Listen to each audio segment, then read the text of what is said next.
Welcome, everybody, to another episode of Unquestionably Raw. It's the dynamic duo edition today. It's just Matt and myself. We are co-hosting the Charlotte Hornets NBA season preview. So, Matt, we're going to jump right into the first question. Yes. So, looking at the Charlotte Hornets depth chart, they lost Jeremy Lin. They lost the post presence they had in Al Jefferson. And they lose a shooter and defender in Courtney Lee. So who do you see based out of who they signed in free agency and being a contributor for Charlotte this season? Well, I think the guy that's really going to have to step up is going to have to be Jeremy Lamb. A lot of talent, potential to be a really good shooter, good defensive player. And maybe he can step in and play that shooting guard role and take Courtney Lee's spot. They're really going to need a nice jump from Frank the Tank. They got to get one from Big Frank. He shot the ball well last year, was a little better defensively, I think, than people thought. So if he can continue to progress, that's going to be huge for them. And then also, can Cody Zeller extend his range? And be a consistent medium-range shooter, possibly a stretch 4 caliber guy, because he shoots a pretty good ball. The form is not broke or anything like that, so I think that will be big. Defensively, I think they'll still be pretty good because we know Steve Clifford is a defensive-minded coach, one of the better ones that we have in the NBA. And what's going to be interesting, and then also we get MKG back this year, so we'll see. I'm interested. Will he play the 4, or are they going to let Batum play the 2? MKG will be the 3-man. I don't know, because then you have no floor spacing really, because Batum is an inconsistent shooter. Well, you get Marvin Williams, but is he really is a guy that's just going to stretch the floor like that? I don't know. We'll have to see.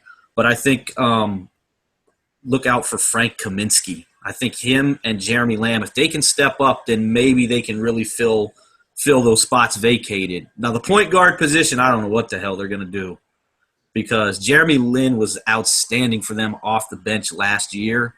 So I don't know if who is it? It's is it Sessions? Yeah, Ramon Sessions. Ramon Sessions and Brian Roberts. Yeah, Brian Roberts, and then you got one of the Harrison twins. Yeah, Aaron. It'll be an interesting. I'd go with twin. Let him 6'5", 6'6". Let him do it. I mean, okay. Sessions he's a questionable shooter at best. A very subpar defensive player. I think you can get that from Aaron, and he's bigger, or Andrew, and I think he's bigger. So I'd go with him. Roberts can shoot the ball, but he's a smaller guard, so it's going to be interesting at that point guard position off the bench. A lot of pressure is going to be on Kemba Walker this year. Absolutely. And I think with Kemba, he's going to have to play the extended minutes. He's really going to have to lead the team. Touching on what you just talked about with Brian Roberts and Ramon Sessions and Aaron Harrison, Harrison's still a little bit green. He can play the point guard spot, but more suited for the 2-guard spot kind of in that system. But like you said, with Sessions, he's not a good outside shooter. He can get in the lane. He can create assists. But Jeremy Lin had a lot more talent on offense than Ramon Sessions does. So they're really going to feel a loss on offense. But Sessions is a better defender. So in Steve Clifford's system, Sessions might fit better defensively where Jeremy Lin gave up easy points. Brian Roberts knows the system from previously being in Charlotte. He will be the 3rd-string point guard, more or less, unless there's an injury to Sessions. But with Roberts, heady guy, he's built to be the 3rd-string guy, there if an injury occurs. But I won't count on him to play on a nightly basis. Moving to the 2-guard spot, Marco Bellinelli comes over from the Sacramento Kings in the draft day trade. Basically, with Bellinelli, you get outside shooting. The question is going to be, with him playing in Sacramento last season, is he going to have a down year again? Because mentally, he kind of was hit or miss last season. Some good games where he lit it up and some games where he did not look very good. If we can get the Marco Bellinelli that was with the Spurs, I think he takes the role of Courtney Lee. Not as good as a defender, but just about as good of a shooter. And they need three-point shooting on this team. They need to be able to stretch the floor. Shooting guard, the starter will definitely be Nicholas Batum. He's playing out of position as he's normally a three, but I think his defensive prowess, he can handle two guards. The question is going to be his outside shot. Can he consistently knock it down? Can he stay healthy? Jeremy Lamb, whatever you get out of him is a bonus. Yes, he can light it up.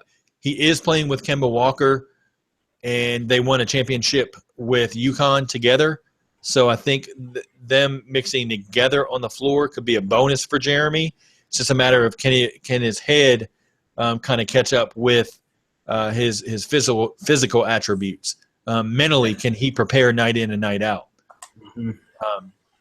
And then Michael Kidd-Gilchrist coming back. We all know the defender he is. If he can work on that shot some more and extend his range, they're golden. Power forward spot. You've got Marvin Williams being able to stretch the floor, can rebound, pretty solidly. Frank Kaminsky, like you said, he's got to step up. He's got to extend that range, and he's got to be consistent. And the center spot, Cody Zeller really has to take a leap forward this year. It's make or break for him. Roy Hibbert gets a chance to resurrect his career as the backup and could even push Zeller if he, can play on the defensive end like he could, in his early time in Indiana. He could push Zeller for some minutes. And you've got guys sprinkled in like Christian Wood off the bench, Spencer Haas if he's there off the bench. And then, of course, you've got the camp battle if they decide to go with the 15th spot. You've got Rashid Suleiman, Perry Ellis, Travion Graham, Mike Tobey, and Andrew Andrews all battling for that 15th spot. Perry Ellis from Kansas, the guy who looks like he's 50. Pretty much. Now, Ellis is still nursing an injury, so he won't be able to play at all in the preseason. I think that them signing Perry Ellis is just for the D-League rights. Honestly, I think Mike Tobey makes it because I think they try to find a deal for Spencer Haas, and they try to develop Tobey out of Virginia, basically for upcoming seasons. Now, he will play in the D-League majority, but I still think he makes the team as the 15th guy, along with Aaron Harrison being the 14th guy. Yeah. So what do you make of the flow of the team with Michael Kidd-Gilchrist coming back and this supporting cast? Is it going to be defensive first, or are they going to try to sprinkle in some outside shooting and just kind of change the dynamic, or what do you see happening? They're definitely going to be defense first. That's going to have to be their calling card because their outside shooting is so suspect. So they're going to have to play defense. And if the shots are not falling, that's really, I think, going to present a lot of problems for Kemba Walker. It's going to be hard for him to get into the paint. He himself is now going to have to really shoot the ball well this year. And we know from three, he's an inconsistent shooter at best. Capable shooter, but inconsistent right now. So I think that's really offensively they could look – and they don't have anybody they can really dump it into. Last year, if you needed a bucket, you give the ball to Al Jefferson. They don't have that. Mm-hmm. And then you bring in Jeremy Lin. He can pretty much kind of do a Kemba Walker. They can play the same pace, but you don't have that now. So it's really going to be interesting with this team. Like you said, with Batum, can he stay healthy? Can he consistently shoot the basketball? Because, with Courtney Lee, he's going to defend and he's going to hit outside shots. Classic 3-and-D guy. They don't really have that right now. At least we don't think they do. Maybe Jeremy Lamb can be that guy. Who knows? But I think it's going to be a struggle. It will be a struggle. And I think, what we could see a little bit of MKG handling the ball in the second unit. Absolutely. You could see that last year. Yeah, a little bit, kind of in the open floor. And the thing about it is guys like Frank Kaminsky, he's going to have to learn to defend to be able to stay on the floor. And you bring in Hibbert, he's a rim protector if he's got his mind straight. MKG's a defender. Batum's a defender. And Kemba Walker can defend when he's engaged. The question mark is going to be the bench. What are they going to get out of that bench? And is it enough to replace both Al Jefferson and Courtney Lee? Because both of them really brought something in their own right. 3-point shooting and defense in Courtney Lee, and then a post scorer, as you mentioned, in Al Jefferson. So that's a huge, letdown for them to lose those two, let alone Jeremy Lin, who set the pace for the team and kind of was the go-to guy on the second unit last season.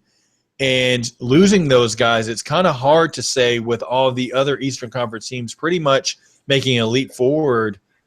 To me, it's like Charlotte takes a leap back.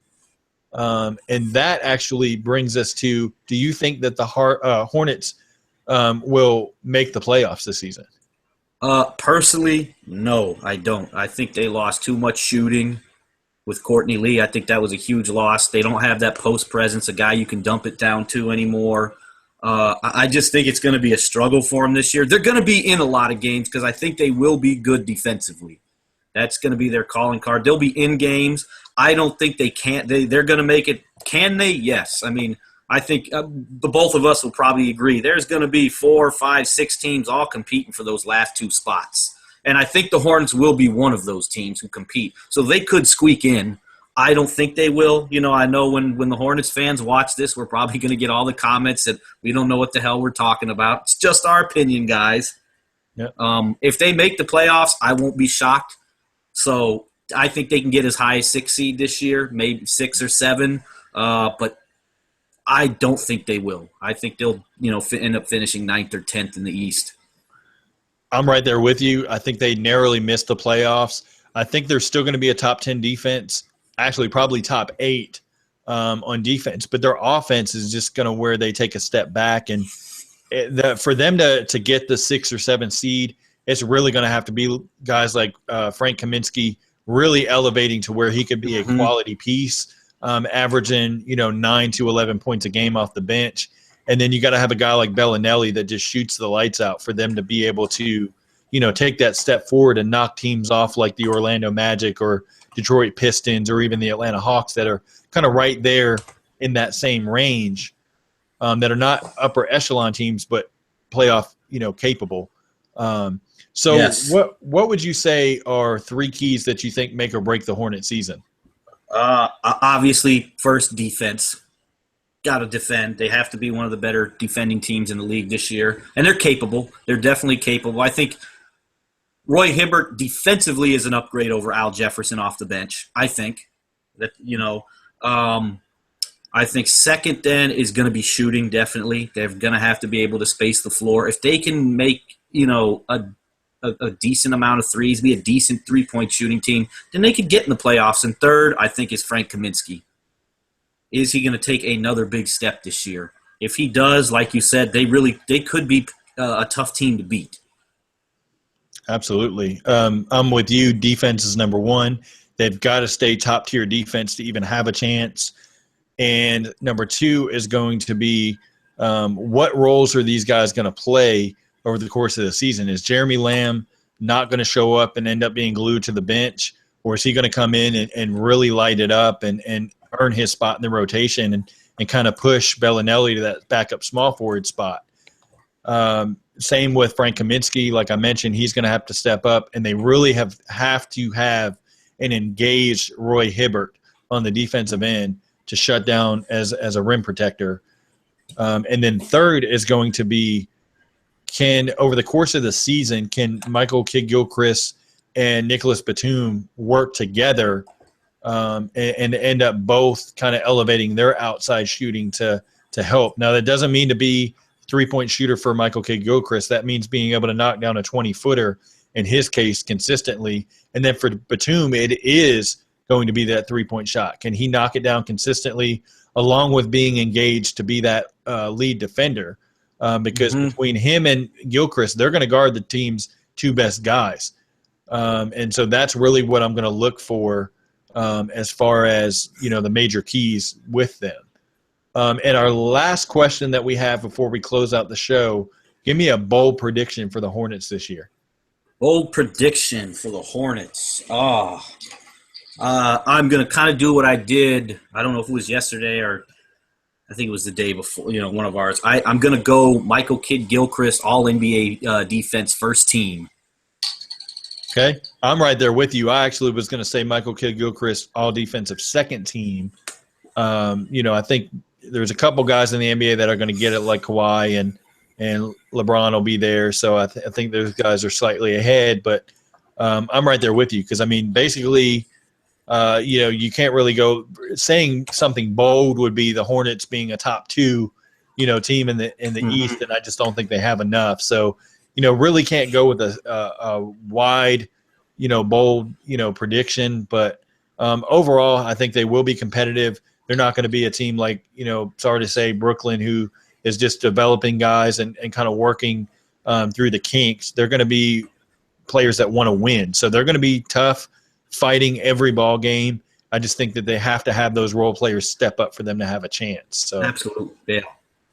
But that wraps us up for this quick, short episode of the Hornets preview. So if anybody has not done so already, please go to iTunes, subscribe to the audio podcast. It's Unquestionably Raw. Also go to YouTube, like the page, subscribe to the page, and check out all of our videos. They're up there underneath the Unquestionably Raw podcast. And then we're going to take a short, about 5-minute break, and we're coming right back with the New York Knicks season preview with Keith Smith of RealGM.com. And that pretty much wraps us up for this episode. So see you guys in just a few minutes.